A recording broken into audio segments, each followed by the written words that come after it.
البنات بعد ما ساليت نتوما شوفوا الكرس كي جا تبارك الله.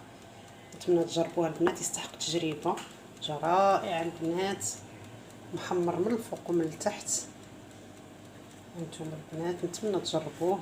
البنات المقادير ديال الكرسه البنات، عندنا 21 كيسان د الحليب، 3 المعالق كبار ديال السكر، عندنا بيضه كامله وبياض بيضه، الصفر خليناه باش ندهنوه، عندنا واحد 3 المعالق ديال الزيت، عندنا 3 المعالق ديال الزنجلان، معلقه كبيره ديال الخميره الفوريه، عندي هنا حبه حلاوه النافعه مطحونين، عندي هنا الملح، وعندي هنا 6 الكؤوس ديال الدقيق على حسب الدقيقه البنات. غنقول لكم شحال ندخل ليا ديال الدقيق.